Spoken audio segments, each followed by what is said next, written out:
గ్రంథము 58వ అధ్యాయంలో ఇక్కడ కొంతమంది భక్తులు, కొంతమంది మనలాగే కంగారు పడో, లేదా ఎవరి మాట విను, లేకపోతే ఏదో నీవనుకున్న ఆలోచనతోనో కంగారు పడి ఉపవాసం చేయడం ప్రారంభించారు. చేస్తేనట ఎన్ని రోజులు ఉపవాసం చేసినా దేవుడు పలుకుతలేదట, ఎన్ని రోజులు దేవుడిని వేడుకున్నా వెనకలేదట. అసలు ఉన్నావా లేదో డౌట్ వచ్చేస్తున్నారు. అప్పుడు వాళ్ళకి ఒళ్ళు మండి, ఏంటయ్యా ఈ ఘోరం ఏంటి, అన్యాయం ఏంటి అని వాళ్ళు దేవుడిని ప్రశ్నించడం ప్రారంభించారు. ఆ ప్రశ్నలో వాళ్ళ అమాయకత్వం అనుకోవడం, వాళ్ళ ప్రశ్నలో చేశారు కాబట్టి సమాధానం రాలేదనుకోవడం, చేసిన పని సరిగా చేయలేదు కాబట్టి జీతం రాలేదనుకోవడం మీరే జాగ్రత్తగా పరిశీలన చేయాలి. ఏమా, నేనేమి సొంతంగా ఒక మాట కూడా ఏమీ వాడను. మీకు అర్థం అవడానికి లోకంలో ఉన్న విషయాన్ని గుర్తు చేసి ఈ విషయాన్ని మీకు బోధించడమే తప్ప దేవుని వాక్యాన్ని తారుమారు చేయడం అనేటువంటిది జరగని పని.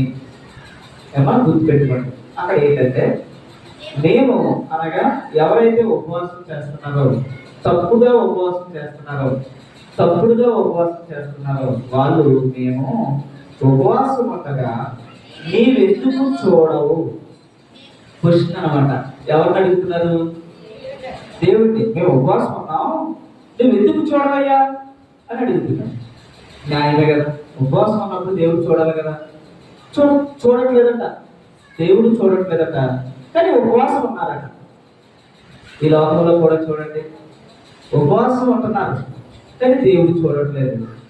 దేవుడు చూడలేని దానికి ఈ లోకంలో చూడండి, బైబిల్లో ఒక్క మాటైనా 42 52 రోజులు, 7 రోజులు, 12 రోజులు, ఆఖరికి ఎక్కడ దాకా పోయిందంటే 70 వారాలకు వచ్చింది.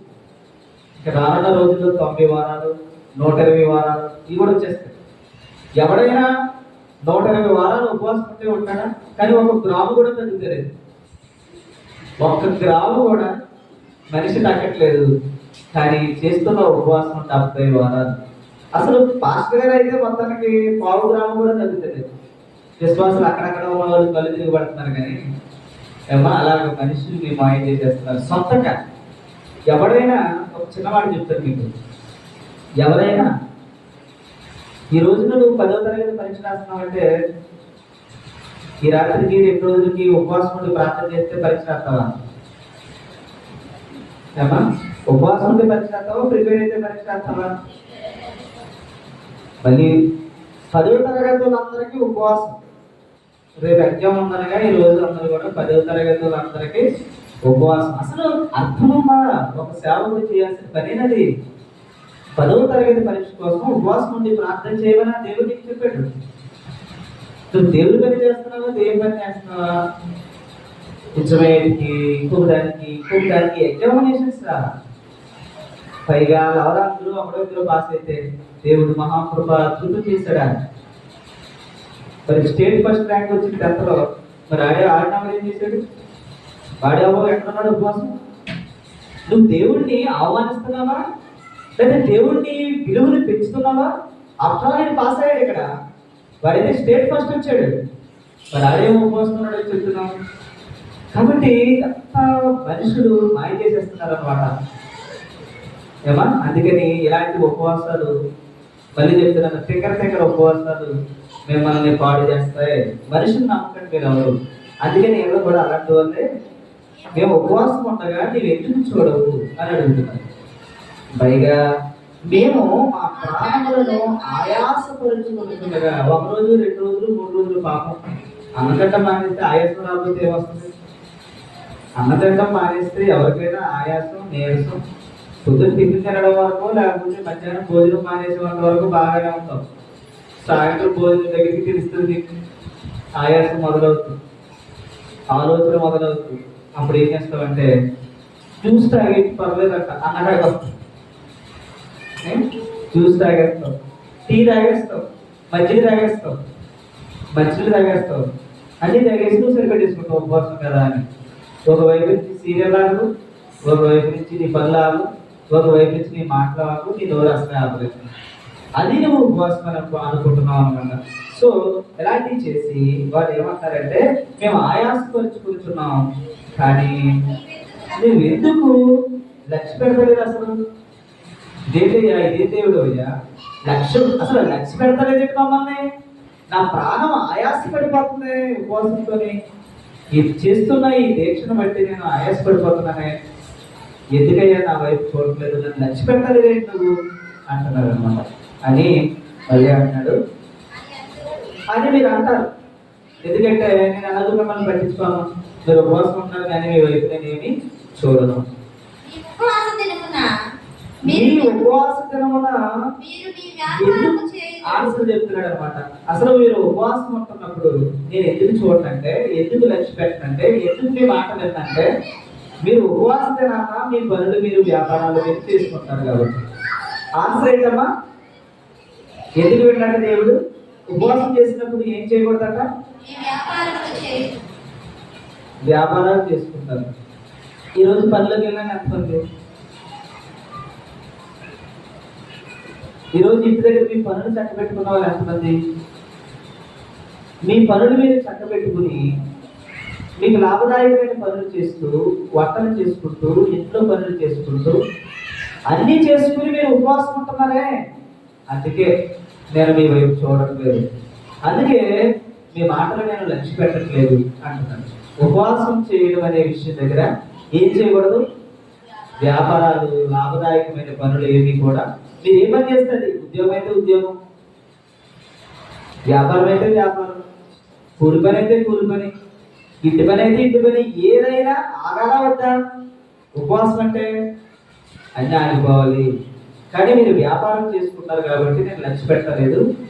మీరు అసలు మీ వైపు చూడట్లేదు నేను. ఎందుకంటే మీరు మీ పనులు ఏదో మీరు చేసుకుంటూ ఉపవాసం ఉంటున్నారు, ఆయాసపరుచుకుంటున్నారు, బాధపడుతున్నారు, కానీ నేను మాత్రం మీ వైపు నేను చూడడం లేదని అంటారు. ఎందుకంటున్నాడు? మీరు వ్యాపారం చేసుకుంటున్నారు కాబట్టి నేను చూడట్లేదు. ఇంకేమంటాడంటే రెండో మాటలో, మీరు ఒక చేయకపోతే మీ ఇంట్లో ఉన్న చేత పనుల చేత కఠినమైన పనులు చేయించుకుంటున్నారు. ఏమా మీ సేవకులు ఉన్నవారు సంగతి, ఉన్నవారు పాలేరన్నీ చేసేస్తున్నాడు. ఇంట్లో ఉన్నటువంటి ఎద్దులు, ఇంట్లో ఉన్నటువంటి సామాగ్రి, ఇంట్లో ఉన్నటువంటి పనిముట్లన్నీ కూడా కఠినమైనటువంటి పనులు చేసుకుంటున్నారు. అన్ని ఏ పని ఆగట్లేదు, అన్ని పనులు చేసుకుంటున్నారు. అది నేను వినట్లేదు. మూడవ మాట ఏమంటాడంటే, కలహపడుచు. ఉపవాసం పనే కలహాలు. ఉపవాసం తిన్నాం మానేస్తున్నాం. గొడవ అవుతుంది ఇంట్లో, భార్యకి భర్తకి గొడవ అవుతుంది. నీ కలహాలేమీ మానతలేదు. నువ్వు యథావిధిగా ఇప్పటిలాగే నోరుకి పని చెప్తున్నావు, రకరకాలుగా ఇష్టం వచ్చినట్టు మాట్లాడుతున్నావు, గొడవలు పెట్టుకుంటున్నావు. భార్య భర్తకి, బిడ్డలకి, కొడుకుకి అన్ని ఇంట్లో గొడవలన్నీ జరుగుతూనే ఉంటున్నాయి. అందుకే నేను వినట్లేదు, నీ ఉపవాసం నేను లెక్క చేయట్లేదు. అంతేకాదు, మీ కట్టధ్వని పరమున నిలబడినట్లుగా మీరు ఎప్పుడు కూడా ఉపవాసం ఉండట్లేదు అంటారు. పరము నిలబడాలంటే నాకు వినబడాలి. మీరు ఉపవాసం చేస్తే నాకు తెలియాలి మీరు ఉపవాసం ఉంటున్నారని, నేను అంగీకరించాలి మీరు ఉపవాసం ఉంటున్నారని, నేను సంతోషించాలి ఉపవాసం ఉంటున్నారని. మీరు చేస్తున్న ఉపవాసం మీ కంఠధ్వని నాకు వినబడాలి, కానీ మీరు అలా పరమున నిలబడేలా చేయట్లేదు. ఇక్కడిక్కడే మీరు మాత్రమే మీ ఇష్టానుసారంగా ఈ యొక్క ఏంటిది ఉపవాసాన్ని మీరు చేస్తున్నారు. ఈ కారణంగా నేను లక్ష్య పెట్టట్లేదు, ఈ కారణంగా నేనేమి ఈ ఉపవాసాన్ని అంగీకరించట్లేదు అన్నది. ఎందుకంటే క్వశ్చన్ వేసాడు, ఆన్సర్ కూడా చెప్తున్నాడు కనుక. తర్వాత అతి ఉపవాసము నాకు అనుకూలమా? మనుష్యులు తన ప్రాణములు బాధపరుచుకోవలసిన దినము అట్టిదేనా? ఒకడు జమ్ము వలె తల వంచుకుని, గోరిపట్ట కట్టుకుని, బూడిద పరుచుకుని కూర్చుంటుట ఉపవాసమా?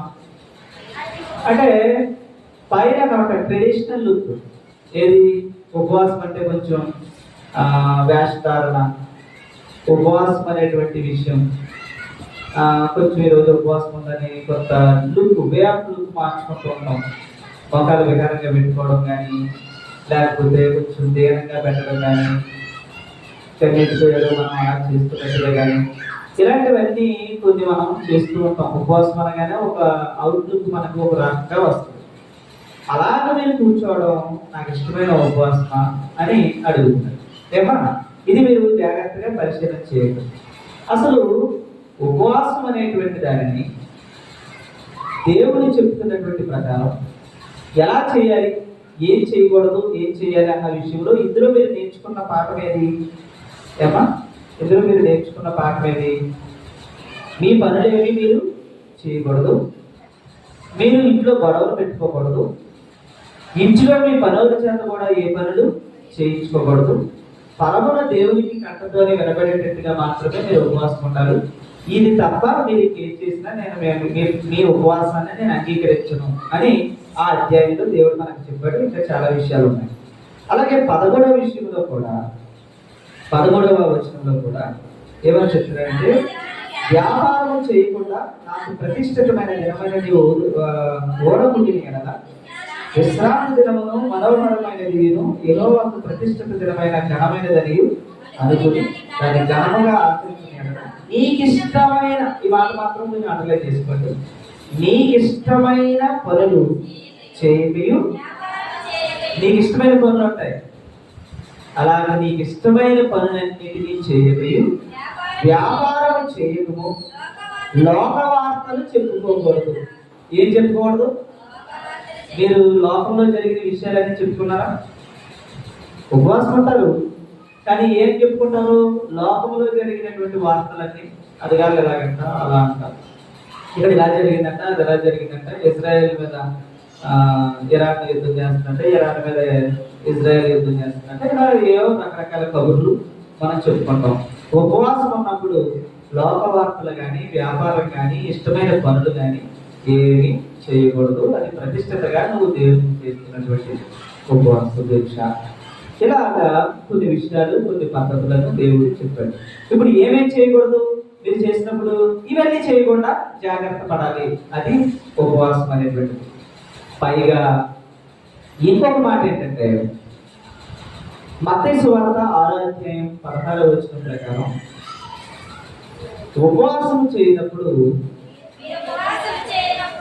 మీరు ఉపవాసము చేయనప్పుడు వేషధారుల వలె దుఃఖముఖులై ఉండొద్దు అంటున్నాడు. ఇవన్నీ మీరు దృష్టిలో పెట్టుకుని మాత్రమే ఉపవాసం చేయాలి సుమై. ఇది తప్ప 6 రోజులు, 7 రోజులు, 12 రోజులు, 40 రోజులు, 70 వారాలు అన్నీ అయిపోయిన తర్వాత అరటిపళ్ళు ఏమీ లేవు. ఇవన్నీ మిమ్మల్ని మోసం చేసే, సాతాను వేసే పన్నాగాలు తప్ప ఇందులో ఒక్కటే మీకు ఉపయోగకరంగా ఉండే ఉపవాసం ఏది లేదు. ఈ పాయింట్లన్నీ మీ గుండెల్లో రాసేసుకోవాలంటే, చదువు లేని వాళ్ళు గుండెల్లో పడిపోవాలి, చదువున్న వాళ్ళు ఆ బుద్ధిలోకి వచ్చేయాలంటే ఎవరికైనా సరే ఈ మాటల ప్రకారంగా మాత్రమే ఉపవాసం చేయాల్సి వస్తుంది. ఇంతటితో అయిపోలేదు. అప్పుడు ఉపవాసం చేయాలంటే ఫస్ట్ ఆఫ్ ఆల్ వేషధారణ మానే అంటే, వేషధారణ అనే మాటకి చూడండి, వేషనైనా దేవుడికి క్షమిస్తాడంటే కానీ వేషధారణను దేవుడికి క్షమించేటువంటి, అంటే ఎక్కడికక్కడ మన ఇష్టం వచ్చినట్లు పద్ధతులు, పరిస్థితులు మార్చుకుని ఒక మెకానిక్గా పెట్టుకుని ఏం చేస్తే ఈరోజు ఉపవాసం ఇలాంటి మాటలు మానేసి ఏమా చాలా జాగ్రత్తగా అక్కడ ప్రార్థనగానే అక్కడ మళ్ళీ మాట్లాడే మాటలు, అన్ని రకాల యాక్టింగ్లు దేవుని దగ్గర ఎట్టి పరిస్థితుల్లో కుదరదు. చాలా జాగ్రత్తగా నిష్ఠగా వేషధారణ అంటే యాక్టింగ్, పైన లోపలలాగా పైకొకలాగా చేయగలి వేషధారణ అంటే అలా చేయకుండా ఒక చూసుకోవాలి ఉపవాసం ఉన్నప్పుడే. ఇంకొకటి ఏంటంటే, మనము ఉపవాసము చేయుచున్నట్టు మనుషులకు కనబడవలనని వారి ముఖములను అంటే మనుషులకు కనబడాలని చేసే ఉపవాసం, మనుషులకి కనబడాలని చేసే ఉపవాసం, అలాగే వాళ్ళకి కనబడడానికి వేషధారణ, ఇవన్నీ కూడా మనిషిలో ఉపవాసం అనేటువంటి విషయం మీద మనిషి చేస్తున్నాడు. అందువల్ల కూడా దేవుడు వారిని అంగీకరించట్లేదు. చదువు, వారు తప్పకుండా చెప్తున్నా నేను, వారి ఫలం పొందుతారు, వారికి శిక్ష తప్పదు అని అన్నమాట. ఫలం పొందుతున్నారంటే మంచి చేస్తారని కాదు. ఓకే, ఇప్పుడు ఉపవాసం చేస్తున్నప్పుడు ఇక మనుషులకు కనబడాలని కాకుండా, మరి చెప్పండి, ఉపవాసం చేస్తే మనుషులకు కనబడకూడదు. ఇది స్ట్రాంగ్, వెరీ ఇంపార్టెంట్ నోట్. ఉపవాసం అనేది నువ్వు చేస్తే మనుషులకు నువ్వు ఉపవాసం చేస్తున్నావు అన్న విషయం ఎవరికి తెలియకుండా జాగ్రత్త పడాలి. మరి ఉపవాసం చేస్తున్నావు అనే విషయం ఎవరికి తెలియకపోతే మరి పాంప్లెట్లు ఎందుకు చేస్తున్నట్టు? నోట్ తీసుకోండి. పాంప్లెట్లు వేసి గోడల మీద ఉపవాస కుడికలు, ఉపవాస పండగలు, ఉపవాస దీక్షలు, ఉపవాసంలో జరుగుతున్న అద్భుతాలు ఇలాగ ఎన్ని అసలు చేయొచ్చా? ఇప్పుడు ఉపవాసం అనేటువంటిది బహిరంగంగా చేసేదా, రహస్యమని చూసి దేవుడికి తెలిసేలా చేసేదా కదా? మరి అసలు పాంప్లెట్ వేయించొచ్చా? అసలు నలుగురికి చెప్పొచ్చా ఉపవాసం అనే మాట? ఈరోజు ఉపవాసం అనేటువంటి మాట ఎవరికైనా చెప్పొచ్చా? మరి మీరెందుకన్నయ్యా చెప్తున్నారని మీరు రావచ్చు. మీకు మరి నేను ప్రకటించాను కదా ఉపవాసం అని, అందుకే మీకు ముందే చెప్పాను. ఏమన్నానంటే ఈ ఉపవాస కూడికలు అయిపోయిన తర్వాత ఒరిజినల్ ఉపవాసం చేద్దరు కానీ అని చెప్పాను. మీకు మాట గుర్తుందో లేదో మరి నాకు తెలియదు, కానీ ఇక్కడి నుంచి స్టార్ట్ అవుతుంది. మీకు ఈ 3 రోజులు అయిపోయిన తర్వాత ఏం చేయాలి, ఎలా చేయకూడదు, ఏంటో ఇప్పుడు ఎవరు ఉపవాసం చేస్తున్నారో కూడా నాకు తెలియదు.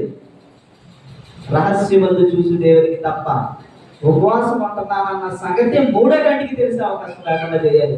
ఇది రేపు నుంచి మీరు స్టార్ట్ చేయాలి. ఎవరో నాకు తెలియదు. ఉపవాసం అనేటువంటిది ఎలా ఉండాలమ్మా? చదవండి ఆ మాట, మళ్ళీ చదవండి. ఉపవాసము చేస్తున్నట్టు మనుషులకు కనబడాలని కాకుండా రహస్యమందున్న నీ తండ్రికి. అంతేనా మీ ఆయన, మన ఊరుగా నీ ఫ్రెండ్స్, పాస్టర్ గారు ఎవరన్నారు అందరూ? రహస్యమందున్నది ఈ దేవునికి తప్ప, తండ్రికి తప్ప ఇంకొకరికి ఈ ఉపవాసం ఉంటున్నావు అన్న సంగతి తెలియడానికి వీల్లేదు. చూడండి ఎంతమంది ఉపవాసం చేస్తారో మీకు తెలుసుకోవాలి.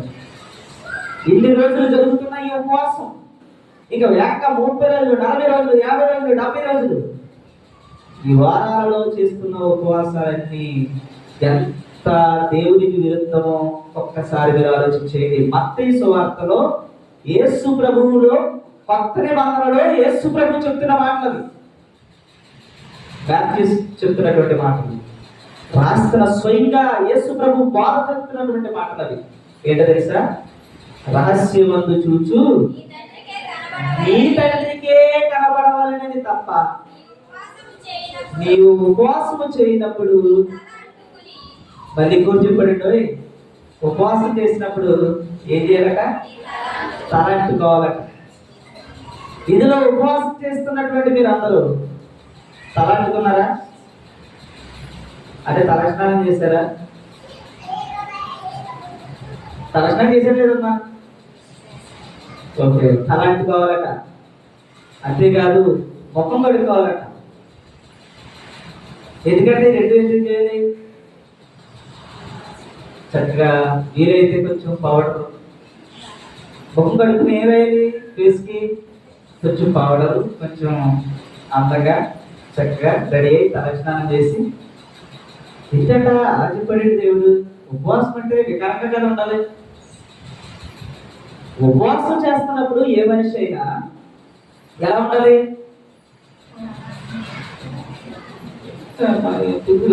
అన్నట్టు ఉండాలి. ఉపవాసం అంటే అదే కదా. నీరసంగా దిగి కూర్చోవడం, తల అంతా ధీరంగా. అన్నగారిలో కూడా ఎలా ఉంటాడమ్మా? భోజనం చేయలేడు ఎలా ఉంటాడు? హలో అంటాడా? ఎలా ఉంటాడు? చాలా నీరసంగా, లోపలేమో కడుపు వేసి ముఖం దొరుకుపోయి చూడండి. అంతేనా? ఉపవాసం ఉన్నవాడు ముఖంలో చక్కగా అందంగా రెడీ అయిపోయి పౌడర్ రాసుకున్న సేపు తలస్నానం చేసినటువంటి పరిస్థితి వస్తుందా? ఈరోజు ఉపవాసం తినాలని చెప్పేసి నేను కోటేసుకొచ్చాను.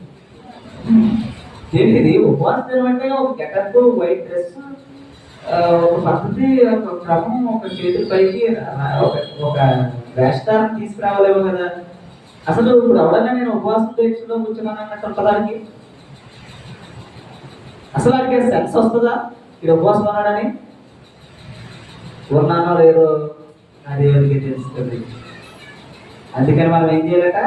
ముఖం వికారంగా పెట్టుకుని నేను అన్నం ఎట్లా చెప్పట్టించావు, నేను ఉపవాసం ఉంటున్నానని పబ్లిసిటీ ఇవ్వకు. తలకి స్నానం చేయి, పౌడర్ రాయి ఒక దేవునికి స్తోత్రం అంటే దాని అర్థం ఏమని చెప్తున్నాడంటే ఇప్పుడు తెలిసే అవకాశం ఇవ్వకు. అర్థమవుతుందా? తలంటుకో, మొహం కడుకో, చిట్టిగా అన్నట్టు ఉండకు.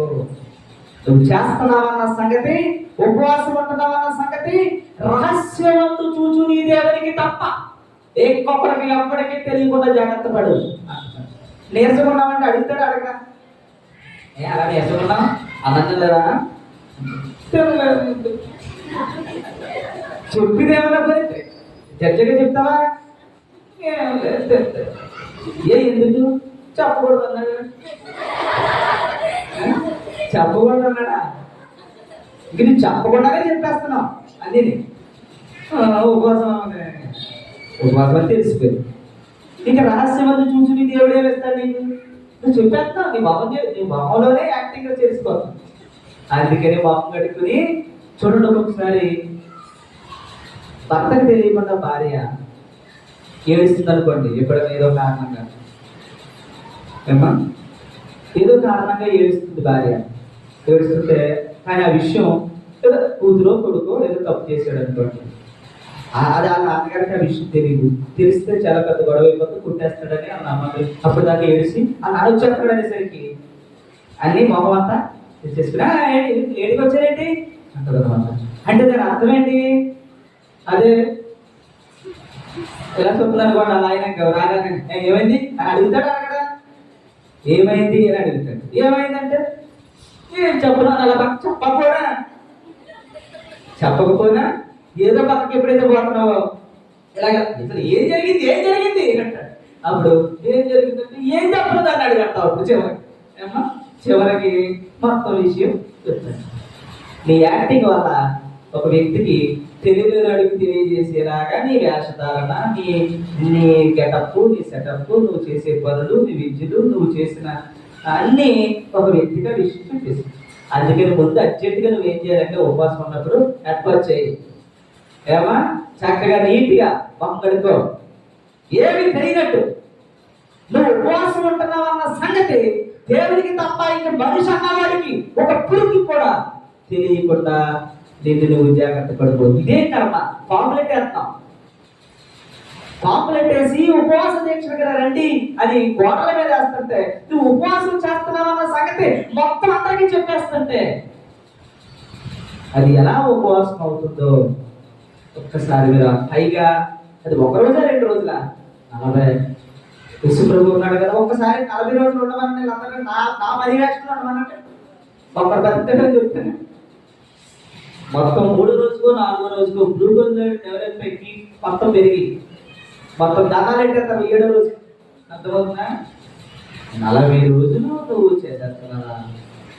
అది దేవుని ఆత్మతో తప్ప దొంగ నాటకాలతో అసలు అయ్యే పని ఏమి కాదు. అంత అవసరం కూడా నీకు లేదు. గుర్తుపెట్టుకో, ఇదంతా మాయా మరాఠీ తప్ప ఏమీ లేదు. ఉపవాసం అంటూ నువ్వు చేస్తే నువ్వు చేసావన్న సంగతి మీ ఆయన కూడా తెలపడు. ఒకవేళ చేస్తే ఇద్దరు కలిసి చేయకపోతే ఏక శరీరం అయితే. అర్థమవుతుందా? దేవుడికి తప్ప ఎవరికైనా తెలవచ్చా? తెలియకూడదు. తెలిస్తే ఏంటది? ఉపవాసమే కాదు. ఏమా సరే, మరి మన భక్తులు ఎవరైనా ఎక్కడైనా ఎలాగైనా మనకు ఒక విషయాన్ని మనం చూస్తే తలాంటుకుని మనం ఏం చేయాలప్పుడు ఎలా ఉండాలి అంటే మీరు ఉపవాసం చేస్తున్నారన్న పరిస్థితి ఏమీ కనపడకుండా తలంటుకుని చక్కగా మొహం కడుక్కుని నీటిగా దేవునికి మధ్య రహస్యమందు చూసి దేవునికి కనపడాలని ఉపవాసం చేయండి. దీంతో పాటు యెషయా గ్రంథం 58వ అధ్యాయంలో చెప్పినట్టు మళ్ళీ ఇంకొకటి అంటున్నాడు అక్కడ 59వ అధ్యాయంలో, రక్షింపక నేరకయుండునట్లు నా హస్తం ఏమి కొరుసుగా ఉందనుకుంటున్నావా? ఏమి నువ్వు చెప్పినట్టు చేయట్లేదు కాబట్టి నేను రక్షించలేదు. నువ్వు ఇష్టం వచ్చినట్టు చేస్తావండి. నీ ఇష్టానుసారంగా చేస్తే నేను ఎలా బతుకుతాను అనుకుంటున్నావు? అసలు నాకు సంబంధం లేని విషయాలు నువ్వు తెచ్చి నా పేరు వాడుకుని నేను చెప్పానని చెప్పి నువ్వు సొంతంగా చేసి 10వ తరగతి పరీక్షలు ఉన్న వాళ్ళందరికీ ఉపవాసం ఉన్నాడని నువ్వు చెప్తుంటే నువ్వు ఇడియట్ అని దేవుడు అంటున్నాడు కదా. నువ్వు దేవుడి పని చేయడానికి వచ్చావా, సొంతంగా చేయడానికి వచ్చావా? పైగా దాన్ని సొంత పనులకు వాడతావా ఉపవాసాన్ని? ఇప్పుడు మీకు ఉపవాసం ఎలా చేయాలో చెప్తున్నాను అంతే. ఎందుకు చేయాలో ఇంకా చెప్పలా. గుర్తుపెట్టుకోండి. దేవుడి చిత్తమైతే రేపు నారాయణలో ఒక అబ్బాయి వస్తుంది. ఈ సేవకులు తీసుకురావడానికి బోర్డు మంది ఉన్నారు. ఇది ఎంతసేపు 2 నిమిషాల పని. తీసుకొచ్చి అందులో లేచి నిలబడదాం మొదలెట్టేస్తారు. మాకు నా సంఘాన్ని సర్వనాశనం చేసేస్తారు. అది నేను అసలు తూచి దాచి భయపడిపోతానమాట నేను. లేకపోతే బోర్డు మంది తీసుకొచ్చేయడానికి మొత్తం మిమ్మల్ని అంతా ఎప్పటిదాకా పెంచిందంతా పోయి అసలు బైబిల్లోనే అన్నీ చేసి కింద నాకు చెప్పారు. నాకు ఈ భయంకరమైన పరిస్థితి నుంచి వెతుక్కుంటున్నాను అన్నమాట పరిశుద్ధుల్ని. ఎవరు నీతివంతులో ఎవరు చెప్తారో ఎంత పరిశుద్ధాత్మకంగా చేస్తున్నానో అలా చేస్తున్నాను. అలాంటి వాళ్ళు ఏమో చెప్పి చచ్చిపోతున్నారు. నీతిమంతులు ఏమో ఉండలేదు. దేవుడు తీసేసుకుంటున్నాడు. నీతిమంతుల పరిస్థితి ఏమైనా ఉంటుంది. యేసు ప్రభువుని నీతిమంతుడిగా దేవుని వాక్యం చెప్పాడని ఉండవలేదు. ఏమో బుద్ధుడు ఏదో చెట్టు కింద కూర్చుని జ్ఞానోదయం అయిందంటే ఆయనకి ఏదో మంచి చెప్తూ విస్మించి చంపేశారు ఆయన్ని. ఏమో ఇలా ఏదన్నా మంచి చెప్తారు అనుకోండి, ఇంకా మొత్తం ఆయన నీతిమంతుడిగా లేక ఏదో రకంగా నాశనం చేసేయాలనే పరిస్థితుల్లో ఈ సమాజం ఉంటుంది. అప్పుడు దేవుడు కూడా నా ఉచ్చేతమే కావాలని దేవుడు కూడా అంగీకరించేస్తున్నాడు. అందుకని పోగేసేస్తున్నాడు దేవుడు. నీతిమంతుడు నేరేస్తున్నాడు, దుష్టులలా మిగిలిపోతూ ఉన్నారు. సరే, కాబట్టి ఇలాంటి పరిస్థితుల మధ్య నీతిమంతుడిని వెతుక్కోవాల్సి వస్తుంది. అక్కడక్కడ మామూలు అయితే గోలకు మంది అసలు ఆర్పాటు చేసి సంఘాన్ని ఇంకా పెంచేది రాదు, హడావిడి చేసి. కానీ సమస్త మనం నష్టంగా ఎంచుకుని దేవుని చిత్తాన్ని నడిపిస్తున్నాం కాబట్టి ఇవేమీ చేయట్లేదు. ఇప్పుడు ఏం చెప్పాను నేను? ఉపవాసం ఫస్ట్ పాయింట్ ఏం చెప్పాను? ఉపవాసం ఎలా చేయాలో చెప్పాను. ఎందుకు చేయాలో ఇంకా చెప్పాలి. ఎందుకు చేయాలి అన్న దగ్గర నా సంతోషాలు ఉంటున్నాయి. 10వ తరగతి పాస్ అవ్వాలని, నేను ఇల్లు కట్టుకోవాలని, ఆస్తులు సంపాదించుకోవాలని, నీ సమస్యలు, వ్యాధులు, కష్టాలు, బాధలు అన్నీ మొత్తం పెట్టుకున్నాం. అందులో ఎందుకు చేయాలన్న విషయం దగ్గర ఎందుకు చేశారన్న విషయం కూడా చూసుకోవాలి. మనం ఎలా చేయమన్నాడు? ఇప్పుడు తలంటుకుని ముఖం కడుక్కుని రహస్యమందు చూచుని దేవుడికి తప్ప ఇంకెవరికి కూడా ఈ విషయం తెలియకుండా జాగ్రత్త పడు అని చెప్పాడు. అంతేనమ్మా? అదేనే చెప్పాడు. నేను ఏమైనా సొంతంగా చెప్పానా? యెషయా గ్రంథంలో కూడా అదేనే చెప్తున్నాడు. సొంతంగా ఏమైనా చెప్పానా? రెండిట్లు బైబిల్లో ఎలా చెప్తే నువ్వు అవడం కూడా చెప్తావు. నువ్వు చెప్పలేదు ఎందుకు నువ్వు చెప్తావు. ఎవరైనా సరే దేవుని నీతిని పాడు చేయడానికి వచ్చే వాళ్ళ మీద మన కోపం రావాలి, కానీ ప్రేమ కలుగుతుంది ఏంటి? ఆలోచన చేయండి. ఏమన్నా నా సంఘం అలా ఉండకూడదమ్మా. అలా చూసి చెప్పారు మీరు, చూసి చెప్పారు అంతే. అలా ఉండాలని నేను కోరుకుంటున్నాను. ఏమా? ఓకే. తర్వాత ఇంకొక మాటలోకి మనం వెళ్దాం. కొన్ని విషయాలు మీకు అర్థమవుతుంది. లేవికాండము 16వ అధ్యాయం. లేవికాండము 16వ అధ్యాయం 8వ వచనం. అప్పుడు అహరోను 7 చీటీలు తీశాడు. యెహోవా పేరట ఒక చీటిని తీసి విడిచిపెట్టే మేక పేరట ఒక చీటిని ఆ 2 మేకల మీద వేయాలి. అమ్మా జాగ్రత్తగా వినాలి మీరు.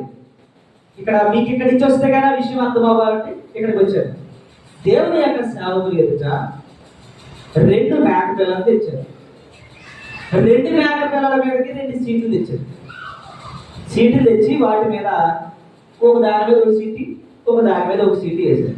2 సీట్లు అలా వేస్తే ఒక దాని మీదకేమో దహన బలి ఇవ్వడానికి, ఇంకొక సీటు ఏమో ఇంకొక మేక మీదకి వచ్చి దాన్ని తీసుకెళ్లి అడవిలో, అరణ్యంలో ఎక్కడో దాన్ని విడిచిపెట్టారు.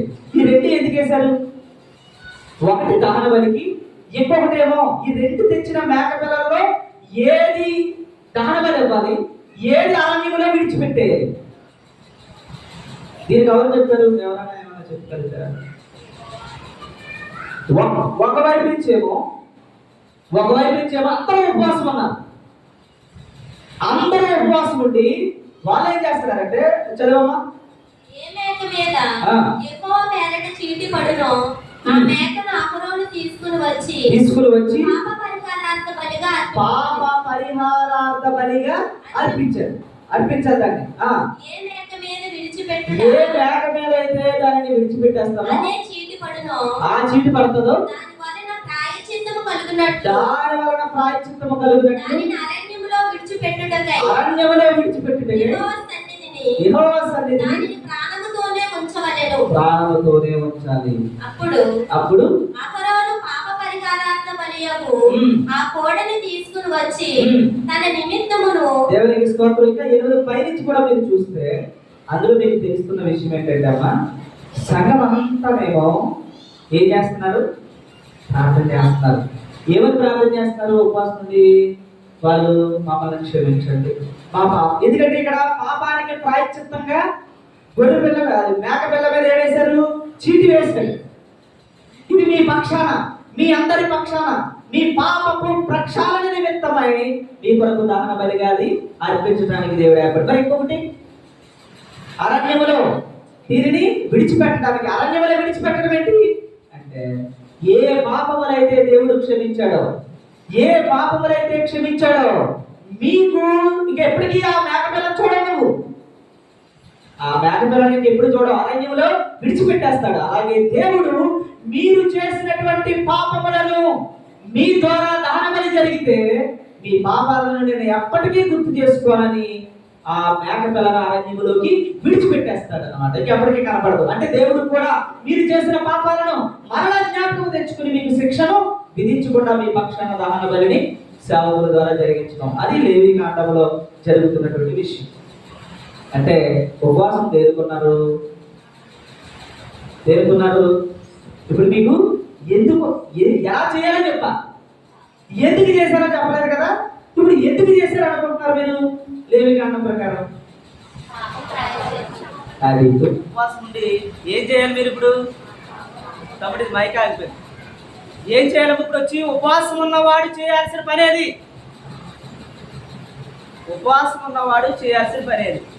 ఏది ఏది ఎందుకు ఉపవాసం ఉండాలి? పాపముల నుండి ప్రాయశ్చిత్తము జరగడానికి, పాపములను ఒప్పుకోవడానికి. అంతేనా?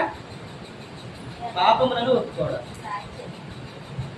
పాపాలన్నింటినీ కూడా క్షమించమని దేవుని ఎదుట ఓరుమని ఏడుస్తూ, ఏమా దేవుడు దేవా మా పాపములన్నీ క్షమించని దేవుని సన్నిధిలో కూర్చుని గోల పెట్టి ఏడుస్తూ ఉంటే మీ పక్షాన ఒక దహన బలి ఏమో ఒక మేకపిల్ల నుండి మిగతా మేకపిల్లనేమో బయటికి విడిచిపెట్టేస్తే ఎప్పటికీ మీ పాపాలను గుర్తు చేసుకోకూడదని అక్కడ ఆ విషయం మీకు తేటగా తెలుస్తుంది.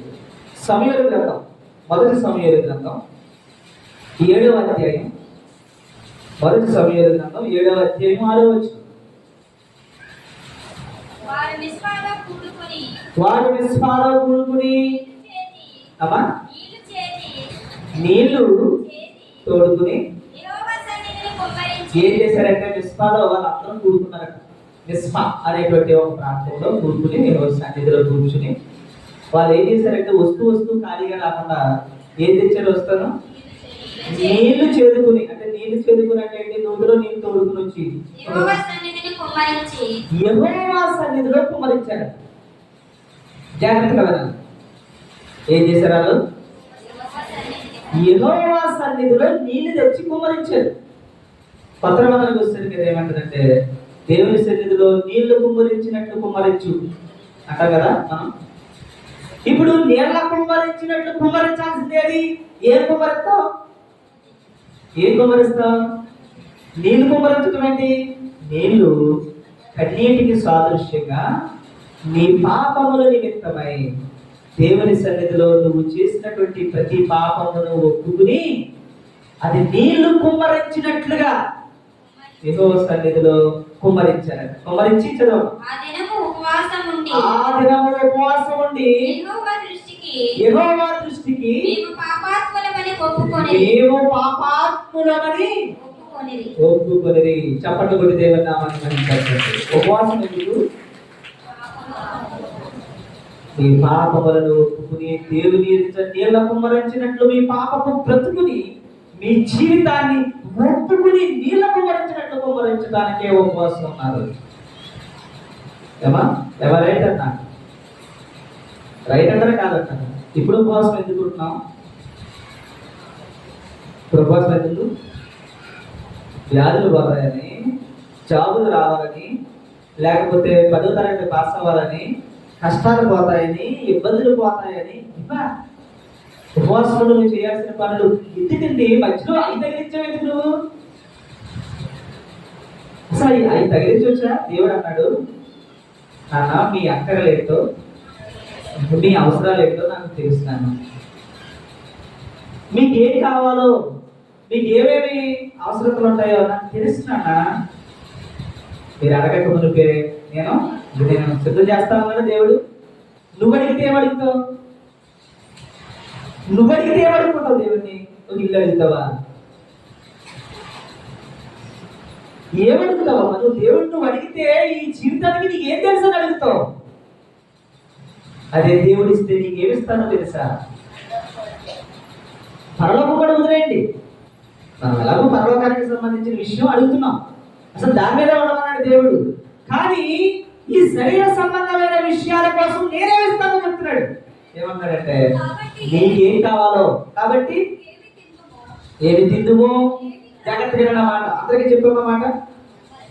మత్తయి సువార్త 6వ అధ్యాయం అమ్మా 31వ వచనం దేవుడు చెప్తున్నటువంటి మాట, ఏమి తిందుమో.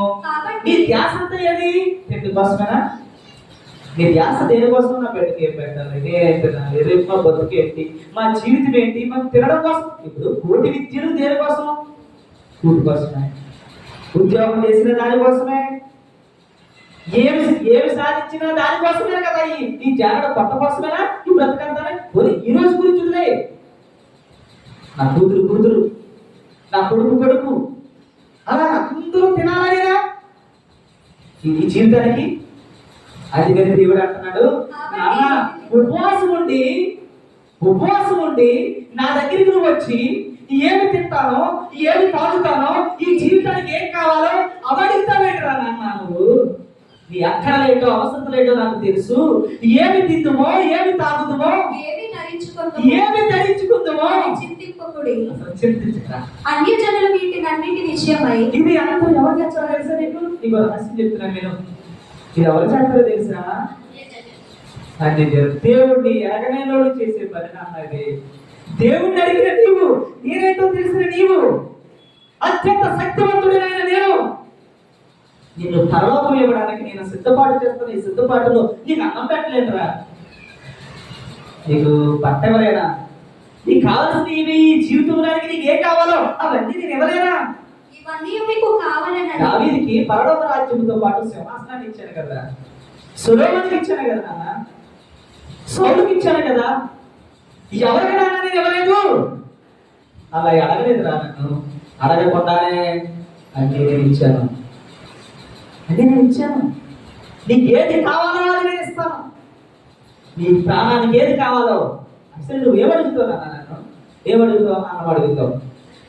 అన్నం అడుగుతావు, ఆహారం అడుగుతావు, బాగుండాలని అడుగుతావు, ఇల్లు అడుగుతావు, నువ్వు సుఖంగా ఉండాలని కోరుకుంటావు. కానీ నిద్దట్లో నీ గుండె ఆగిపోయే భయంకరమైన ప్రమాదం వస్తుందని నీకు తెలుసా?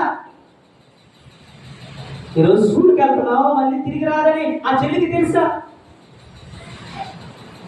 మీరు అడిగితే ఏమడుగుతారు నన్ను? మీరు అడిగితే నన్ను ఏమడుగుతారు? ఏ క్షణాన నీ ప్రాణం అవుతుందో నీకు తెలియదు. నీకు చేస్తామని నీకు ఏది కావాలో తెలియదు. ఆ లారీ వస్తుంది, అది నీ మీదకి వస్తుందని నీకు తెలియదు. నీకు ఏం తెలుసురా? అయ్యి అడుగుతావేంటరా నువ్వు? నీ సంగతి నాకు ఇచ్చిపెట్టే.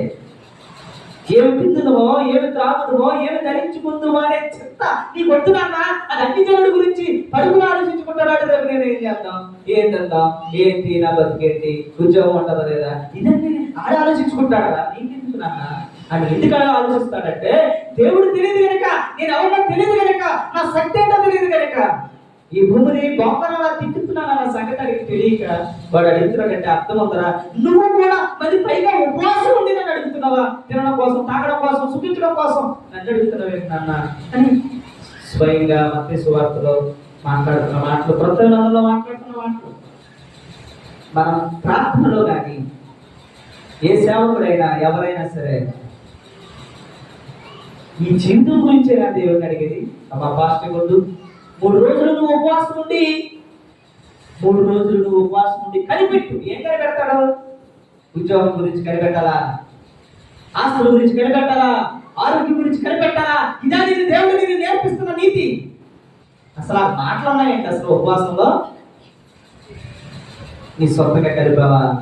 దేనికోసం కలిపావు? అని నీ మాట అంటాడనగా వ్యాధులు 3 రోజులు తీసుకుంటే 3 రోజులు వస్తాడు. కానీ నీ మాట ఇస్తే ఆడి ద్వారా లబ్ధి పొందుదామని ఆశ ఏమైనా ఉందా? నీకు అదే వచ్చా? నీకు వచ్చిన పాఠం అదేనా? లేకపోతే బైబిల్ చదవా? ఏ ఉద్యోగం రావాలన్నా, ఏది రావాలన్నా మినిమం క్వాలిఫికేషన్ ఉండాలి కదా. ఒక బైబిల్ చెప్పినప్పుడు బైబిల్ చదవలేడు, బైబిల్ చెప్పడం ఏంటి? మరి పైగా దేవుడు మాట్లాడాడు అంటున్నావా? ఇది ఇంకా దారుణం కదా.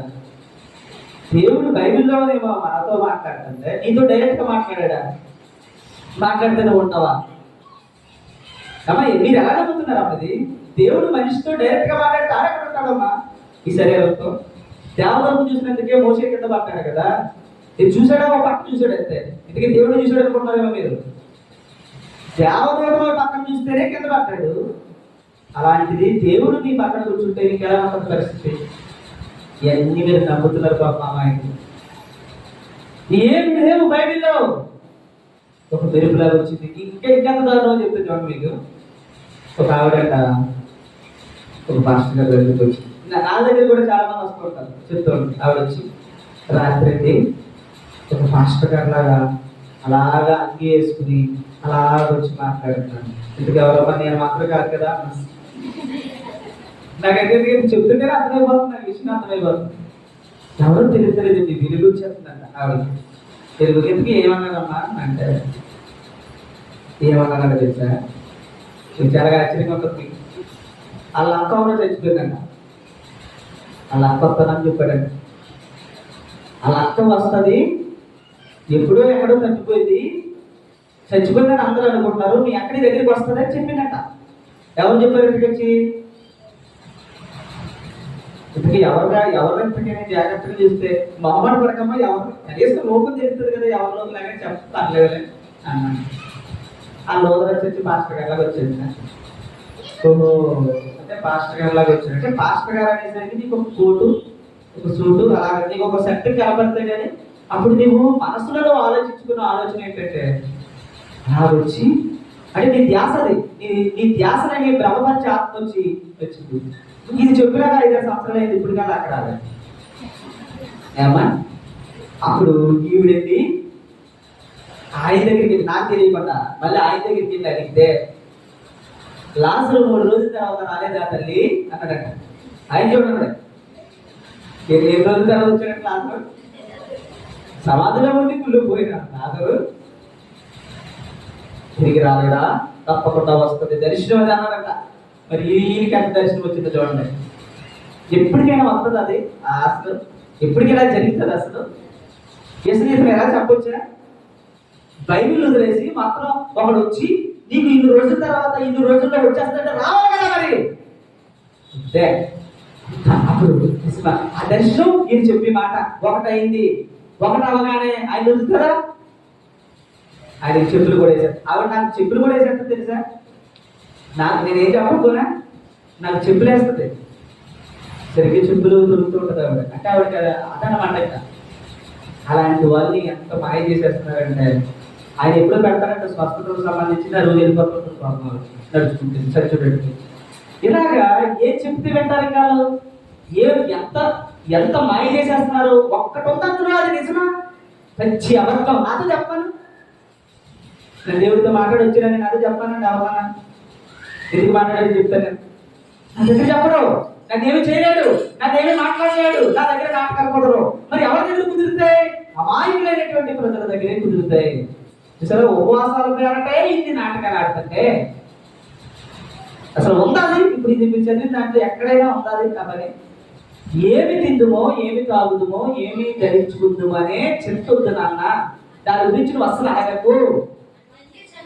అన్యజనులు వీటి గురించి ఆలోచిస్తారు, చింతిస్తారు. వాళ్ళ బాధ అంతా అదే. ఇవన్నీ మీకు కావాలని నీకు కావాలని మళ్ళీ జాగ్రత్తగా చెప్పండి. నాతో పాటు చెప్పండి. ఇవన్నీ నీకు కావాలని మళ్ళీ చెప్పండి.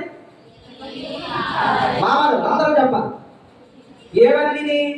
ఏమి తింటావో, ఏమి త్రాగుతావో, ఏమి ధరించుకుంటావో, ఆఖరికి ఈ లోకంలో నీకు ఏమేమి అవసరాలు ఉంటాయో అవన్నీ నీకు కావాలని పరలోకపు తండ్రికి తెలియను.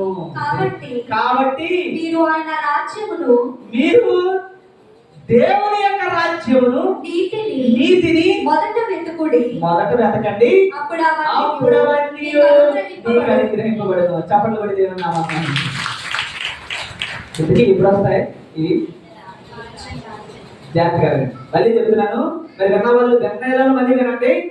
నీకు డబ్బు కానీ, ఐశ్వర్యం కానీ, భర్త కానీ, తిండి కానీ, ఇల్లు కానీ, ఈ లోకంలో నీకు సంబంధించినటువంటి అన్ని నీకు ఎప్పుడు వస్తాయి? ఉపవాసం ఉంటే వస్తాయా? ఇక్కడ ఉన్న వాళ్ళు ఎవరైనా నమ్ముతున్నారా? ఉపవాసం ఉంటే వస్తాయా? దీక్షలు చేస్తే వస్తాయా? పిల్లలు అట్టుబడి తింటే వస్తారా? 7 వారాలు చేస్తే వస్తారా? ఇప్పుడు 8 వారాలు చేస్తే వస్తారా? 40, 70, 90 ఏం చేస్తున్నారు వాళ్ళు? మరి ఎప్పుడు వస్తారట? ఆయన రాజ్యమును, ఆయన నీతిని. రాజ్యమేది, నీతి అది రెండు కనపడదు కాబట్టి ఎదుగుతుంది చెప్తున్నాం. రాజ్యం అంటేది దేవుని రాజ్యం అంటేది దేవుని శిరస్సుకు అతకబడిన సంఘంగా, దేవుని చిత్త ప్రకారంగా నడిచేటువంటి, దేవుని పరిపాలనలో ఉండేటువంటి రాజ్యం, దేవుడు చెప్పినట్టు చేసే రాజ్యము. ఏమా నీతి. ఏది నీతి? దేవుడు ఏది ఆజ్ఞాపించాడో ఆ ఆజ్ఞలన్నింటినీ నెరవేర్చుకోవడం. ఈ రెండు చేసుకుంటూ పో. నీకేం కావాలో అప్పుడు అవన్నీ ఏవన్నీ నువ్వు అడిగితే ఎంత నేను ఇస్తే దావీదుకి సింహాసనం ఇచ్చినంత, దావీదుకు సింహాసనం ఇచ్చినంత, ఉపదేవునికి లేని వాడికి మందసం పెట్టి అన్ని విషయములను అభివృద్ధి చేసినంత, ఏమా బండలో నుంచి నీళ్ళు వచ్చినంత, ఎర్ర సముద్రాన్ని దాటినంత, ఆకాశం నుంచి మన్నా కురిసినంత, ఏమా పురుడు మాంసం తిన్నంత, ఏమా ఇలాగ దేవుడు నువ్వు ఎప్పుడు ఊహించలేనంత నీకు ఎప్పుడు ఎప్పుడు ఏది అవసరమో అవన్నీ చక్క ఇచ్చుకుంటూ పోతాడట. పిల్లలు కావాలా? ఇప్పుడు ఆమె పిల్లలు లేరు, ప్రపంచం అంతా తిరిగింది, అన్ని చేసింది. ఏమన్నా తనకి ఉపవాసం ఉంటేనో ఇంకోటి అడిగితేనో వచ్చిందా? దేవుడు ఇస్తూ వచ్చాయా? అడిగాడా? ఆమె అడిగిందా? అడగకుండా ఇచ్చాడా? ఏం చేసిందని ఇచ్చాడు? పరిచయం చేసింది, దేవుడు చెప్పిన నీతిని జరిగించింది, దేవుడి యొక్క వాక్యాన్ని జరిగించింది. ఆమెకు ఏమి కావాలా అని చూశాడు అంతే. అది దేవుడి చిత్తం. అది అంతేగాని ఉపవాసం దానికోసమే, నీ భవిష్యత్తు దానికోసమే, నీ ప్రార్థన దానికోసమే, దేనికోసమో తినడం, తాగడం, సుఖించడం, ఈ లోక సంబంధమైన విషయాల కోసమే నువ్వు అడుగుతుంటే ఆయనేమో ఇవన్నీ దేవుడు చేసే పని నువ్వెందుకు చేస్తున్నావు అని ఆయన మళ్ళీ పైగా పాస్టర్ గారే ఈ పక్షాన మళ్ళీ ప్రార్థన. ఇది కావాలి, ఇది ఇచ్చే అంటే గోడ కొట్టాలని అనిపిస్తుందా? దేవుడికి నిజంగా దేవుడికి అనిపిస్తుందా? అనిపిస్తుందా? ఇప్పుడు వాళ్ళ అబ్బాయికి చిన్నప్పటి నుంచి ఒరే పచ్చాట ఆడకూడదు, నువ్వు ఎవరు వచ్చినా సరే బయటికి వెళ్ళదు నాన్న, ఎండలు ఎక్కువ జరుగుతున్నాయి. వాళ్ళ నాన్న రోడ్డు కట్టి చూసుకున్నాడు పాపం. సరిగ్గా వచ్చి ఒకడు వచ్చి నానేమో లోపల ఉన్నాడు, అడిగి చెప్తున్నాడు, బయట ఎండలు ఉన్నాయంట కదా, కళ్ళు తిరిగిపోతాయంట. అక్కడ వెళ్ళాడు, ఎండ ఏంటరా, నేను ఇప్పుడు దగ్గర తిరిగి వచ్చాను, ఏమీ లేదు, ఎండ లేదు, మేము పచ్చాట ఆడుకున్నాం, చెరువులో స్నానం చేసి వచ్చాం, చేపలు తెచ్చుకున్నాం, అన్ని చేసామని చెప్తున్నాడు వీడు. అప్పుడు ఆ నాన్న ఏం చేస్తాడు? ఇవన్నీ ఏంటంటే ఏ కొడుకైతే విద్యాబుద్ధులు మంచి మాటలు చెప్పుకున్నాడు బయటికి వెళ్ళకుండా ఆపుకుంటే వీడు వచ్చాడు పాడు చేస్తాడు, ఏం చేస్తాడు? ఒక్కడి నుంచి గోమలు కొట్టాలనిపిస్తుందా? అనిపిస్తుందా? అలాగా దేవుని నమ్మిన బిడ్డలను పాడు చేసేస్తున్నారండి వీళ్ళందరూ. ఎలా పాడు చేస్తున్నారంటే, నీకేం కావాలి బిడ్డ? చూడ ఇప్పుడు సంథింగ్ చిన్న చిన్న డాక్టర్లు ఉంటారు, నువ్వు ముసుకెత్తి అమ్మాయి అయితే నేర్చుకున్నావు అంటారు అనమాట. నేర్చుకున్నారు కానీ పర్లేదు బీ కంపెనీ చేద్దాం, నీకు కానీ బీ కంపెనీ చేస్తాం. తెలుసు మీకు ఇప్పుడు ఏమో ఎలా ఉందో తెలియదు కానీ ఒకప్పుడైతే ఇంకా మొత్తం వచ్చాడంటే మొత్తం వరుస పెట్టేంతవరకు బీ కాంప్లెక్స్. అది అందరూ ఎవరికైనా పడిపోతుంది అనమాట. బీ కాంప్లెక్స్ ఎవరికైనా చేసేయచ్చు. అదే పెన్షన్ అందరికీ చేయకూడదు, మంది గిరగర కూడా వేసుకుంటారు కొంతమంది.